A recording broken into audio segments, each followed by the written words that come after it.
मैं सोनाली, स्वागत है आपका हमारे शो हेल्थ टाइम में। सर्वाइकल कैंसर महिलाओं में सबसे तेजी से फैलने वाली बीमारी जो हर 2 मिनट पर एक व्यक्ति की जान ले रही है।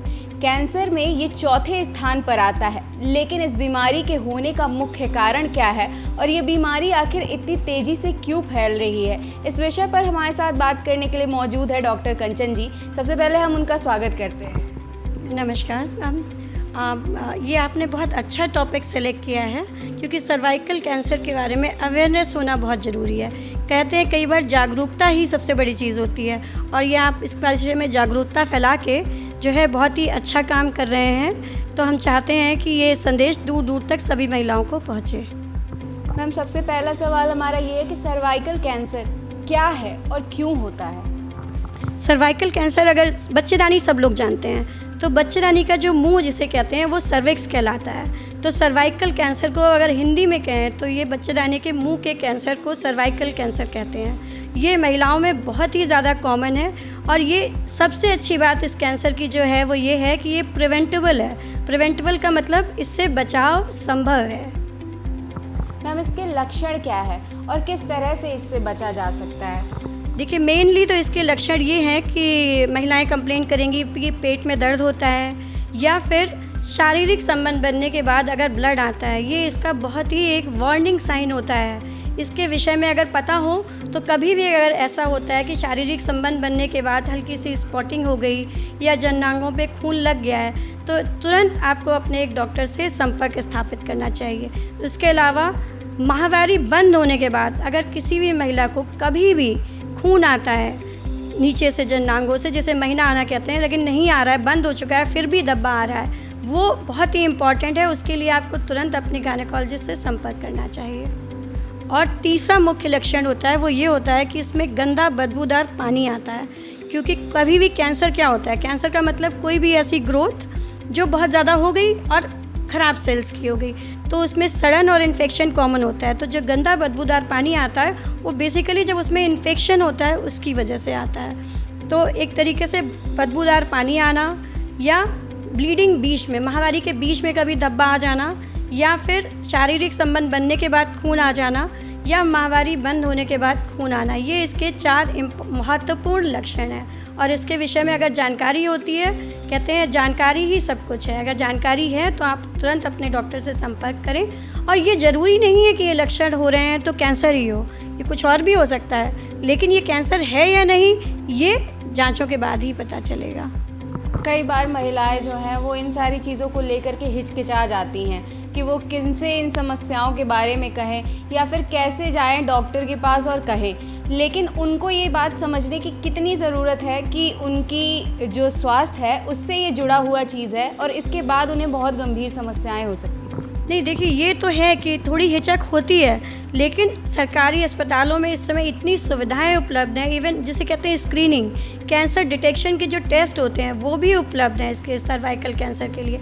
और इसके लिए गवर्नमेंट बहुत सारे प्रोग्राम चला रही है। तो कई बार क्या होता है, स्क्रीनिंग प्रोग्राम के तहत भी होती है। तो जागरूकता बड़ी चीज़ है। अगर आप जाएंगे और डॉक्टर को अपने लक्षण बताएंगे तो ज़रूरी नहीं है वो कैंसर हो, लेकिन अगर आप बताएंगे तो वो आगे की जांच करने के उपरांत ही पता चल पाएगा ये कैंसर है या सामान्य इन्फेक्शन है। सामान्य इन्फेक्शन में भी ऐसे लक्षण हो सकते हैं, इसलिए घबराने की ज़रूरत नहीं है, बल्कि कि आपको एक्शन लेने की ज़रूरत है। तुरंत जाएँ और दिखाएँ।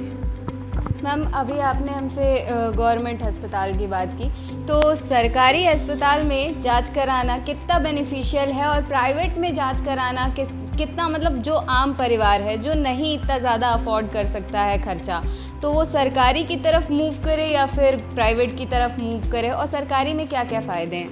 देखिए, सरकारी में सबसे बड़ा फ़ायदा तो यही है कि भाई वहाँ पे किसी भी चीज़ का कोई चार्ज नहीं होता है। Most of the facilities are free.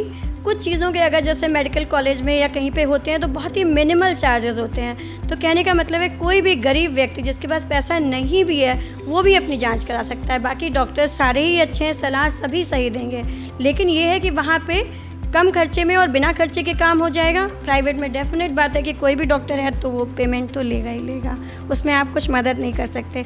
लेकिन सरकारी में चूँकि ये सुविधा उपलब्ध है तो आपको पैसे के विषय में चिंता नहीं करनी है। और जाके अब तो बल्कि इनफैक्ट ये स्टेटस चल रहा है कि अगर गरीबों के लिए इतनी आयुष्मान भारत योजना और इतनी चल रही हैं कि कैंसर पीड़ित जो व्यक्ति हैं, जैसे मेडिकल कॉलेज में मेरी बात हुई थी, जो कैंसर डिपार्टमेंट के लोग हैं, दे वर सेइंग कि अगर कोई पेशेंट ऐसा आता है गरीब, तो वो लोग उसकी ये हेल्प भी करते हैं कि उसके लिए फ़ंड्स कहाँ से हैं, क्योंकि सरकारी में भी कई बार पूरी सारी मेडिसिन नहीं आ रही होती हैं। तो वो ये कह रहे थे उनका आयुष्मान कार्ड बना के उनका ट्रीटमेंट कंप्लीट हो सके, इसके लिए एक प्रॉपर सेल काम कर रही है और बहुत अच्छा काम कर रही है। तो that is a helpline centre that is in KGMC and they are doing really good, मतलब बहुत अच्छा काम कर रहे हैं। लेकिन बस यही है, पता नहीं है, जागरूकता नहीं है, जाने से डरते हैं, घबराते हैं कि इलाज होगा तो मरीज़ परेशान होगा, खर्चा बहुत होगा। ऐसा नहीं है, जाइए, डॉक्टर्स आपकी इस विषय में भी मदद करेंगे। कोई भी सरकारी अस्पताल होगा, आप प्रॉपर चैनल पूछें। तो एक कैंसर नेटवर्क भी डेवलप हुआ है, जिसमें क्या हुआ है कि मानिए जैसे सपोजिटली मैं लोक बंधु में हूँ, अगर मेरे पास कोई ऐसा पेशेंट आया तो मैं प्रॉपर चैनल से नाम के साथ उसको रेफ़र करूँगी एंड वो उसके लिए अपॉइंटमेंट देते हैं कि आप इस डेट में इस समय व्यक्ति को भेजिए, तो वो वहाँ उस दिन उसको देखते हैं और अच्छे से, और हम लोग फॉलो भी कर लेते हैं। तो मुझे लगता है काम तो बहुत अच्छा चल रहा है, बस यही है कि हमें जागने और जानने की ज़रूरत है। कई बार ऐसा होता है ना, हमने देखा है कि कैंसर का नाम सुनते ही अंदर से खौफ आने लगता है, पहले ही डर जाते हैं, इलाज तक पहुंचने से पहले लोग मान के बैठ जाते हैं कि नहीं अब तो कैंसर हो गया है, अब तो बुरा ही होगा, कुछ अच्छा नहीं हो सकता है। ये किस तरह से प्रिवेंटेबल है? ये देखिए, एक बहुत ही कहावत मशहूर है कि डर के आगे जीत है, तो उस डर से तो हमें आगे बढ़ना ही पड़ेगा, उसका कोई उपाय नहीं है। और कैंसर, सर्वाइकल कैंसर में तो ये खास बात है कि बहुत अर्ली स्टेज में अगर डिटेक्ट हो जाए तो ये पूरी तरीके से ठीक हो सकता है। तो और इलाज भी इतना महंगा नहीं है, और इलाज के लिए बहुत सारी योजनाएं और बहुत सारी चीज़ें हैं जो पेशेंट की मदद करती हैं। लेकिन सबसे इम्पॉर्टेंट बात क्या है कि पूरा जो कैंसर डिपार्टमेंट KGMC का और पूरा सिस्टम काम ही इसी पे कर रहा है कि जितनी जल्दी डिटेक्ट हो, जितनी जल्दी आप पकड़ेंगे, उतना अच्छा इलाज होगा और उतनी ही अच्छी मदद होगी, और इलाज में खर्चा भी कम होगा और इलाज का रिज़ल्ट भी आपको बेहतर मिलेगा। तो यानी कि जानकारी ही सब कुछ है, अगर जल्दी पता चलेगा, जल्दी डिटेक्शन होगा, ट्रीटमेंट भी अच्छा होगा, उसका रिस्पांस भी अच्छा आएगा, ट्रीटमेंट की ड्यूरेशन भी कम हो जाएगी। तो it's like beneficial in all the ways कि आप जल्दी जाएं, जल्दी इलाज लें और अच्छा इलाज लें। मैम, हमारा लास्ट क्वेश्चन है, सर्वाइकल कैंसर के लगभग कितने मरीज आ रहे हैं, और इस हॉस्पिटल में लोक बंधु में लगभग आपको कितने मरीज देखने को मिलते हैं सर्वाइकल कैंसर के? मुझे लगता है कि लोक बंधु में ये इस समय एक अच्छी बात है, हमारे MS CMS सबके सहयोग से जो है हम लोगों ने सर्वाइकल कैंसर के लिए जो प्रिवेंटेबल टेस्ट होते हैं, मतलब स्क्रीनिंग टेस्ट होते हैं, जिसे कहते हैं पैप स्मीयर, वो हम लोगों ने स्टार्ट कर दिया है। तो we are doing it for last 1 year. और पैप स्मीयर कराने से क्या होता है, जैसे पहले कई बार होता था यहाँ नहीं होता था, तो हमें एक जांच के लिए भी बड़े हॉस्पिटल भेजना पड़ता था, यानी कि मेडिकल कॉलेज चले जाओ। तो वो जांच होने के बाद हम लोग पकड़ लेते हैं, और जिसको कैंसर होता है फिर उस पेशेंट को सही डायरेक्शन में, सही चैनल में, क्योंकि कैंसर का ट्रीटमेंट तो हम लोग यहाँ नहीं कर पाते हैं, तो हम उसको मेडिकल कॉलेज रेफ़र कर देते हैं। मान के चलिए कि महीने 2 महीने में एक केस तो आ जाता है जिसमें कि ऐसा लग रहा होता है कि है कैंसर, और क्लियर कट पता चल रहा होता है उसमें। लेकिन हम ये चाहते हैं कि जनता तक ये संदेश पहुँचे कि जितनी जल्दी ये पकड़ में आएगा उतना ही अच्छा इलाज होगा, और उतनी ही परेशानियां कम होगी, उतने ही इलाज के साइड इफ़ेक्ट कम होंगे, उतना ही खर्चा कम होगा। मैम, सर्वाइकल कैंसर के बारे में ऐसा कुछ खास बात आप और बताना चाहेंगी जो पब्लिक को पता होना बहुत ज़रूरी है? सर्वाइकल कैंसर के विषय में जो सबसे खास बात है वो ये है कि ये एक इकलौता कैंसर ऐसा है जिसके लिए वैक्सीन उपलब्ध है। बाकी वैक्सीन के बारे में तो सभी जानते हैं, लेकिन ये क्या होता है, इन्फेक्शियस जो डिजीज़ होती हैं उनके लिए होती है, पर ये सर्वाइकल कैंसर की वैक्सीन ऐसी वैक्सीन है जो कैंसर से बचाव करती है, क्योंकि सर्वाइकल कैंसर 90% से ज़्यादा केसेस में HPV इन्फेक्शन की वजह से होता है, और उस HPV के लिए जो है हमारे यहाँ वैक्सीन उपलब्ध है। और अब तो हमारी इंडियन जो है, जो सीरम फार्मास्यूटिकल है, उन्होंने वैक्सीन बताई है, और वो बहुत ही इकनॉमिक भी है, बहुत कम रेट्स में अवेलेबल है।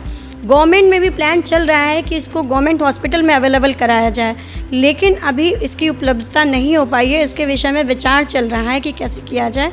और ये वैक्सीन जो है यंग गर्ल्स को लगनी होती है, यानी कि गर्ल्स जिनको अभी तक सेक्सुअल इंटरकोर्स का एक्सपोजर नहीं हुआ है, उन्हीं में इनको लगाना फ़ायदेमंद होता है। तो एज इसकी होती है 10 से 14 के बीच में लगाते हैं, लेकिन हम इसे 26 साल तक भी दे सकते हैं। तो अगर 10 से 14 के बीच में लगाते हैं तो केवल 2 डोजेज़ हमें लगानी होती हैं, और अगर 15 या 14 के बाद लगाते हैं तो हमें 3 डोजेज़ का शेड्यूल होता है इसका। एंड हम लोग कोशिश ये करते हैं, चाह रहे हैं कि गवर्नमेंट हमारी जल्दी से जल्दी इसको गवर्नमेंट हॉस्पिटल में उपलब्ध करा दें, जिससे कि इसकी अवेलेबिलिटी जनरल पब्लिक को बढ़ जाए। लेकिन इसके लिए लोग प्रयास चल रहा है, बाकी जब हो जाएगा तब ठीक है। मैम, अभी आपने बताया कि गवर्नमेंट इसके लिए प्रयास कर रही है, गवर्नमेंट हॉस्पिटल्स के लिए, बट अभी कुछ दिन पहले हमने ये भी सुना था कि सरकार ने ये भी कहा है कि सरकारी स्कूलों में जो बच्चियां हैं उनको HPV वायरस का टीका लगाया जाए और उसके बाद फिर उससे प्रिवेंशन किया जाए और एक जागरूकता फैलाई जाए। इस पर क्या कहना चाहेंगे? ये बिल्कुल वही बात है जो मैंने अभी कही कि मतलब भाई स्कूल में ही यंग गर्ल्स कहाँ हैं, स्कूल में हैं, अगर वहाँ लग जाएगी तो वही बात है कि गवर्नमेंट कोशिश कर रही है जागरूकता के लिए। बहुत सारे प्रोग्राम्स चल रहे हैं, बहुत सारी गायनेकोलॉजिस्ट, बहुत सारे NGOs लोग कोशिश कर रहे हैं कि ऐसे अवेयरनेस फैलाएं। लोगों को पता होगा तभी लोग आगे बढ़ेंगे, जब तक जानकारी ही नहीं होगी तब तक कोई आगे बढ़ के लगवाने नहीं आएगा। फिर सबसे बड़ी बात होती है, हर वैक्सीन के लिए इनिशियल एक हिच होता है। जैसे कोविड वैक्सीन के लिए कितना हिच था, पब्लिक लगवाना नहीं चाह रही थी, मतलब तो इसीलिए डॉक्टर्स ने पहले लगवाया कि भाई हम लगवा रहे हैं, हम ठीक हैं तो तुम भी लगवा लो।